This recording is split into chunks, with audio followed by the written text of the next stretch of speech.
What's up, guys? I'm Tony G. You're watching 1526 Barbecue, and today we are going full fat boy and having some chuck roast donut sandwiches. Check it out. All right, so the first thing we want to do here is cook our chuck roast. I'll be smoking on my Pit Boss pellet smoker at 250 degrees using some Bear Mountain blend pellets. But step one is to go ahead and season your chuck roast. I'm going to put a little bit of mustard down as a binder and then cover that with your favorite rub.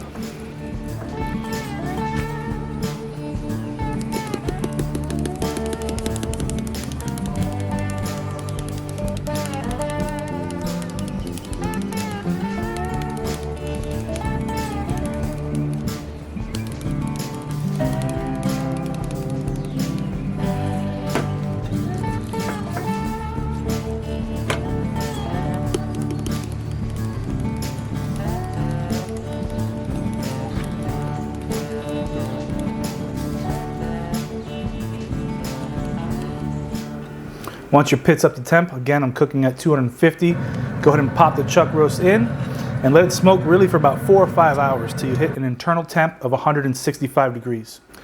Once you get the chuck roast up to 165-ish, it's time to braise.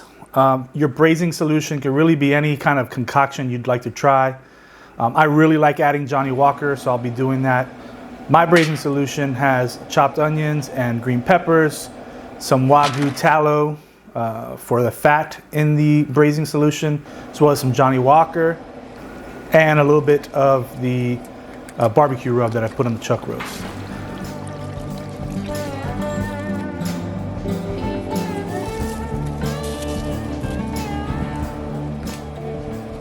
Go ahead and plop the chuck roast into your foil pan with those ingredients, your braising solution. Wrap it up with aluminum foil, put it back in the smoker for about another 2 hours. You want that internal temp to get up to 200 to 205 so it shreds really easy. All right, so once the chuck roast is done, or if you want to think ahead, you could always cook the chuck roast the day before, but when you're ready to make your sandwiches, let's start making the donuts. Now the first step here is to make the glaze and the chocolate frosting. We want those to be ready once our donuts are ready. So in a mixing bowl, we're gonna add some powdered sugar, a tablespoon of vanilla extract,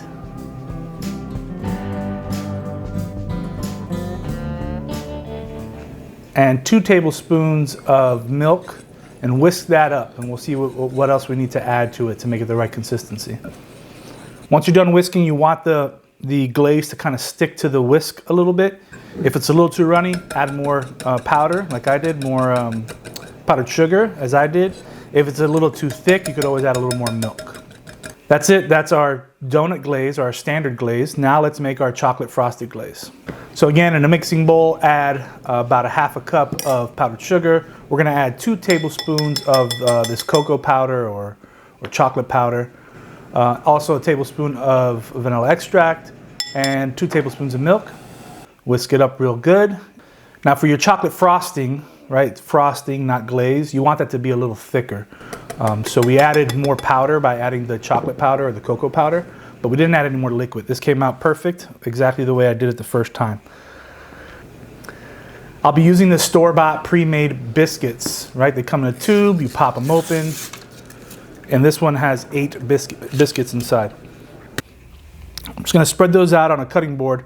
I'm actually gonna use the top from my oil container to cut the holes in the donut. So just press that through the center of each biscuit until they look like donuts. But keep the little donut holes, those are also delicious. You don't want to waste those.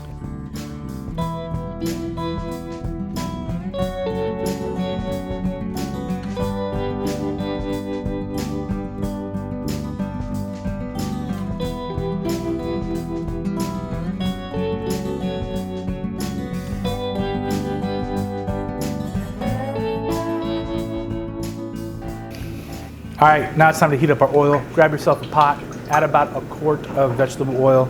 That number can change depending on the diameter of your pot, but you do want enough so that the donuts are floating. You don't want them to be stuck on the bottom. So I used a quart and I use this pot here. All right, so for temperature of the oil, we want it to be 350 degrees. Once we get there, it's time to plop in some of the donuts.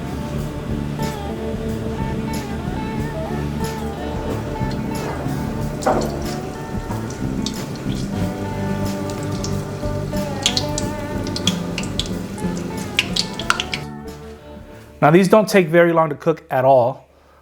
Thinking about 45 seconds to maybe a minute per side, but keep an eye on them. You don't want them to brown too much. My first couple ones were a little dark, but they got better as I went on.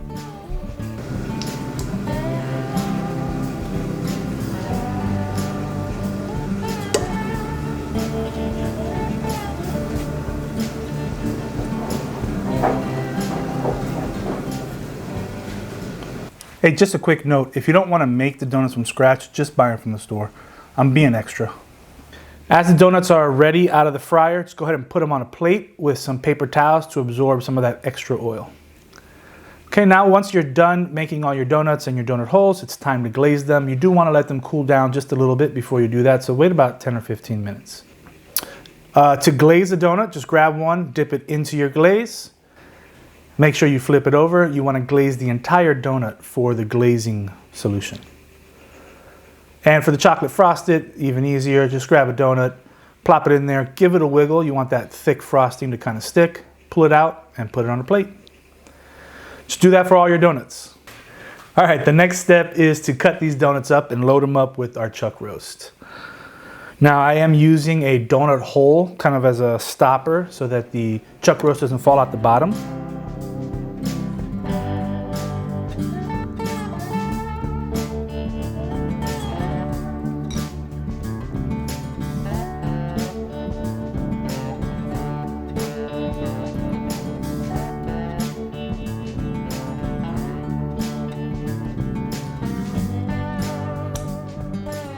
All right, let's give these a try. I'll start off with the glazed. It's gonna be messy, guys.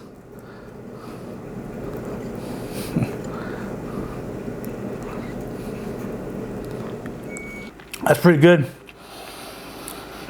That's really good. The sweet in the rub and the sweet in the donut are really meshing together good. I'm excited about the chocolate frosted one. I think this one's gonna be better. Let's give that one a try.